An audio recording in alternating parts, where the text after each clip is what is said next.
दोस्तों नमस्कार। आप सब कैसे हैं? मैं ड्रीम स्नैप्स से। दोस्तों, नेपाल की घटना को लेकर आज पूरी दुनिया में चर्चा हो रही है। सिर्फ चर्चा ही नहीं, बल्कि पूरी दुनिया में जहां जहां भ्रष्टाचारी है, चोर हैं, झूठे हैं या जिन्होंने पूरे देश को ठगा है, लूटा है, वे सब अब डर से कांप रहे हैं। आगे कभी अगर हम भी भ्रष्ट हुए, पूरे देश को लूटा, तो हमें भी कभी भी उलटा तीर लग सकता है। इस तरह हर कोई सोचने लगा है। दोस्तों, इस तरह की चेतावनी का पाठ सिखाने वाले 40 साल से ऊपर वाले नहीं हैं, या बहुत बुद्धिमान विद्वान नहीं, या राजनीति में पहचाने जाने वाले नहीं, या संघर्षकर्ता भी नहीं। छोटे लड़के हैं जिन्होंने आज पूरी दुनिया को चेतावनी का सबक सिखाया है। इसलिए हमें आपको सुनना चाहिए, हम सबको देखना चाहिए। नेपाल में क्या हुआ, अभी क्या हो रहा है, मैं विस्तार से बताता हूं। जितना हो सके अंत तक देखने की कोशिश करें। दोस्तों, हमारे यहां कई मीडिया ने शुरुआत में इसे कैसे दिखाने की कोशिश की, वो मुझे हैरान करता है। क्यों ऐसा करते हैं? इसे सोशल मीडिया के लिए हुई बगावत जैसा बता रहे थे। कुछ लोगों की टिप्पणियां ऐसी थीं कि अरे, आजकल के लड़कों को सोशल मीडिया चाहिए, बिना सोशल मीडिया के उनकी जिंदगी नहीं चलती क्या? फेसबुक देखना है, यूट्यूब देखना है, क्या जरूरत? सोशल मीडिया बैन हो जाए तो हो जाए, इससे दूसरी समस्याएं हो रही है, ऐसा तर्क दे रहे थे। लेकिन असली समस्या को समझने की कोशिश किसी ने नहीं की। वहां सोशल मीडिया बैन था, समझिए, वो सिर्फ बहाना था। लड़ाई के लिए या इन राजनेताओं को सबक सिखाने के लिए कोई बहाना चाहिए था। लेकिन उसके पीछे जांच थी, वहां भ्रष्टाचार था, बेरोजगारी की समस्या थी, राजनेता ठग रहे थे लगातार। इतना ही नहीं, सिर्फ राजनेताओं के बच्चे ही राजनीति में थे। राजनेताओं के बच्चे ऐशो आराम की जिंदगी जी रहे थे। आपको कुछ दृश्य देखने चाहिए, जबकि नेपाल के आम लोग संघर्ष कर रहे थे। ये सब लोगों को ट्रिगर करता रहा, लेकिन 40 साल से ऊपर वाले या 35 साल से ऊपर वाले, इसमें सोशल मीडिया इस्तेमाल करने वाले बहुत कम। वे सब मीडिया पर निर्भर थे, रोज मीडिया ही देखते थे। मीडिया में क्या हो रहा था? सरकार की तारीफ में तुरही बजाने का काम हो रहा था। सरकार कुछ भी करे, जय हो सरकार, सब शानदार है, यहां कोई समस्या नहीं, ऐसा दिखा रहे थे। इसलिए गरीबी में, संघर्ष में रहने वाले भी 35 साल से ऊपर वालों को या मीडिया पर निर्भर लोगों को असली समस्या समझ नहीं आई। लेकिन 35 साल से कम वाले थे, वे सब सोशल मीडिया इस्तेमाल करते थे, अच्छी तरह पढ़े लिखे थे, समाज के बारे में जागरूक थे। इस सरकार में क्या हो रहा है, नेपाल की असली समस्या क्या है, वो सब चर्चा करने लगे। इसलिए सोशल मीडिया के जरिए एक बड़ी क्रांति शुरू हो गई। लड़कों ने सोचा, अब चुप नहीं रह सकते, और सड़क पर उतर आए।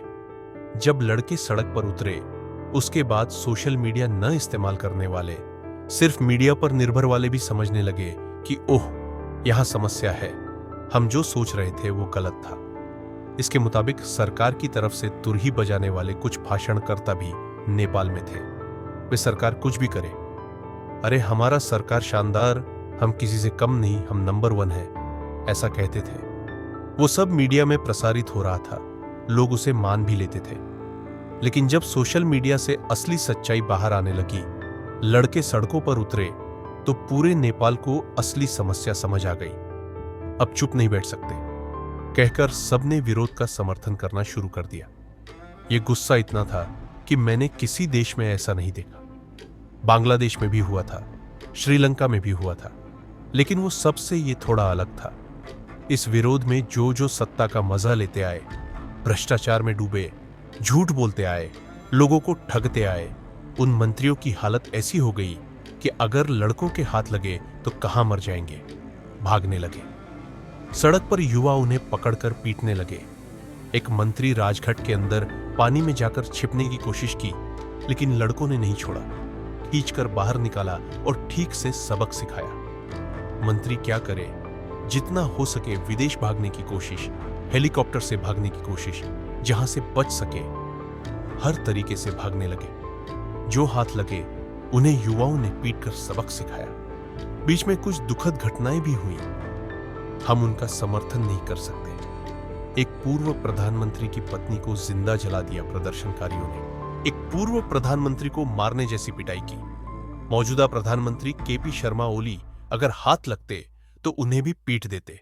लगता है वे बचकर भागते रहे। अंत में बचाव कहकर इस्तीफा दे दिया मौजूदा प्रधानमंत्री ने। युवाओं का गुस्सा यही नहीं ठंडा हुआ। संसद भवन था, उसे जला दिया। संसद जला दिया उन्होंने। यहां बैठकर सब झूठ बोलते थे, हमें ठगते थे कहकर प्रधानमंत्री का निजी निवास जला दिया, उनका ऑफिस जला दिया, राष्ट्रपति का घर जला दिया, मंत्रियों के घर जला दिए, मंत्रियों के घर में घुसकर फर्नीचर तोड़ दिए। ये प्रमुख इमारतें थी, भ्रष्टाचार के पैसे से चमक रही इमारतें, या कुछ लोग अमीर होकर बना ली थी। उन इमारतों को नष्ट कर दिया। सब तबाह तबाह तबाह। हम सबका समर्थन नहीं कर सकते। हिंसा हर चीज का रास्ता नहीं है, लेकिन नेपाल के कुछ लोगों के लिए यह बहुत जरूरी हो गया था। ऐसी घटना का नेपाल साक्षी बन गया। तो कहां से शुरू हुआ ये सब, देखते हैं। दोस्तों, 2025 में ही हम सितंबर महीने में हैं। अब तक नेपाल में कई भ्रष्टाचार के मामले शोर मचा चुके थे। पहले राजशाही थी, बाद में कम्युनिस्ट सरकार आई। स्थिर सरकार नहीं थी। 17 साल में 13 सरकारें आ जा चुकी थी। गिरती, नई बनती, ऐसा चल रहा था। आने वाले सब वादे करते थे, पूरे देश की संपत्ति बराबर बांटेंगे, लेकिन ऐसा कुछ नहीं होता था। 2025 में सिर्फ घोटाले घोटाले घोटाले। ये देख देखकर युवाओं का दिमाग खराब हो गया था। उनके पास सोशल मीडिया प्लेटफॉर्म था, उसके जरिए सब प्रचारित करते थे। पूरे लोगों तक पहुंचाकर क्रांति जैसी कोशिश चल रही थी। जब सोशल मीडिया पर यह सब शुरू हुआ, नेपाल सरकार घबरा गई। कुछ कर सोशल मीडिया बैन करो कहकर कारण ढूंढने लगे। बाद में सुप्रीम कोर्ट को गलत संदेश देकर, गलत जानकारी देकर सुप्रीम कोर्ट भी इसमें दखल देने लगी। अंत में एक नियम लागू कर दिया, विदेश से आए सोशल मीडिया ऐप हमारे देश में काम करना चाहे तो रजिस्टर कराए, मतलब उन पर नियंत्रण लाए।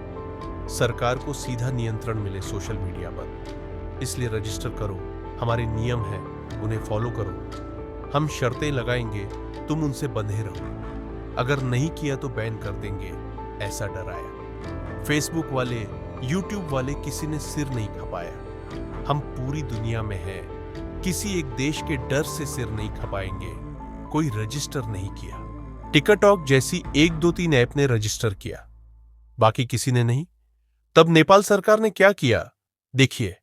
हमने चेतावनी दी थी, रजिस्टर करो कहां था, नहीं किया, हम बैन कर देंगे कहकर 26 ऐप बैन कर दिए। यूट्यूब नहीं, फेसबुक नहीं, ट्विटर नहीं, कुछ नहीं। वहां के युवाओं का दिमाग खराब हो गया। हमें भ्रष्टाचार के खिलाफ आवाज उठाने का मंच सोशल मीडिया था, उसे छीन लिया। साथ ही इससे हम कुछ कमाई भी करते थे। पहले ही यहां बेरोजगारी है, नौकरियां नहीं बन रही। कम से कम सोशल मीडिया से रोजगार बन रहा था, उसे छीन लिया कहकर गुस्सा आ गया। उसी हाल में सड़क पर उतर आए। सड़क पर उतरने पर भी नेपाल सरकार को घबराना चाहिए था। शांतिपूर्वक सुलझाने की कोशिश करनी चाहिए थी, नहीं की। केपी शर्मा ओली ने क्या सोचा, हम सेना सड़क पर उतार देंगे तो ये छोटे बच्चे, 20 साल के लड़के, जेड डिजिटल युग के लड़के भाग जाएंगे। सोचकर सेना उतारी, लेकिन युवाओं ने सिर नहीं खपाया। जहां देखो गोली मारो, कहां? जहां देखो गोली मारो कहां तो वे पीछे हटेंगे, सोचा। तब भी उन्होंने नहीं माना। गोली चल रही थी, वे आगे आगे आगे आने लगे। आते आते 22 लोगों की जान चली गई। तब केपी शर्मा ओली ने सोचा, 20 लोग मारे गए, अब तो युवा डरकर चुप हो जाएंगे। लेकिन युवा चुप नहीं हुए। कर्फ्यू लगा दिया, हम चुप नहीं रहेंगे कहकर, लेकिन युवा चुप नहीं हुए। जब नेपाल सरकार हिंसक प्रतिक्रिया देने लगी, युवाओं ने भी हिंसा से जवाब देना शुरू कर दिया। तब हुआ देखिए, टकराव या बड़ा संघर्ष। जहां मिला, युवा घुसने लगे। युवा मतलब युवा जनता, लड़के लड़कियां सब। उसके बाद नेपाल की जनता को भी समझ आने लगा, वे भी साथ देने लगे। अन्य संगठन, एनजीओ, संघर्षकर्ता सब सड़क पर उतर आए। ये पार्टी नहीं, वो पार्टी नहीं, पूर्व प्रधानमंत्री नहीं, मौजूदा प्रधानमंत्री नहीं, कुल मिलाकर राजनेताओं के खिलाफ तीव्र आक्रोश।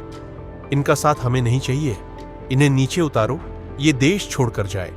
इतने दिन सब खा पी कर इनके खिलाफ जांच हो, ऐसे दबाव डालकर प्रदर्शन शुरू किया या वो हिंसक रूप लेने लगा। एक तरफ 22 लोग मरे, दूसरी तरफ राजनेताओं में भी कुछ लोग मरे जैसी हालत चोट खाने की स्थिति हो गई। युवाओं से डरकर प्रधानमंत्री इस्तीफा दे देते हैं, राष्ट्रपति इस्तीफा देते हैं, सारे मंत्री इस्तीफा देने लगते हैं। ये नेपाल की स्थिति आज थोड़ा शांत हुई है या ठंडी पड़ी है, थोड़ा कंट्रोल में आने लगी है। इस्तीफे के बाद युवा थोड़े संतुष्ट हैं। बीच में 15,000 कैदी जेल से भाग गए। अच्छा मौका मिला सोचकर भागे। सिर्फ एक दो को फिर पकड़ा, बाकी सब भाग गए। एक ने भारत आने की कोशिश की। भारत नेपाल बॉर्डर आप सब जानते हैं, कोई बात नहीं, कोई भी आ जा सकता है। नेपाल और भारत में ज्यादा फर्क नहीं, भौगोलिक रूप से भी वैसा ही, वो भी हिंदू राष्ट्र जैसा। हमारे यहां हिंदू बहुल है, वहां भी ज्यादा अंतर नहीं। इसलिए नेपाल के लोग भारत से भी कह रहे हैं, विरोधी कह रहे हैं, आप भी दखल दें। क्यों कह रहे हैं? अगर आप चुप रहे तो चीन आकर नाक घुसाएगा, साथ ही पाकिस्तान से आतंकवादी एंट्री करेंगे। उनके लिए अच्छा रास्ता नेपाल है। हमारे आपके बीच बॉर्डर बाड़ नहीं, नेपाल आकर आराम से आपके देश में घुसेंगे। इसलिए आप भी दखल दें, कह रहे हैं। देखते हैं क्या होता है। कुल मिलाकर भ्रष्टों को सबक सिखाने का काम नेपाल की जनता ने किया है। अगर वीडियो पसंद आया हो तो लाइक करें, शेयर करें और ड्रीम स्नैप्स को सब्सक्राइब करना ना भूलें। मिलते हैं अगले वीडियो में।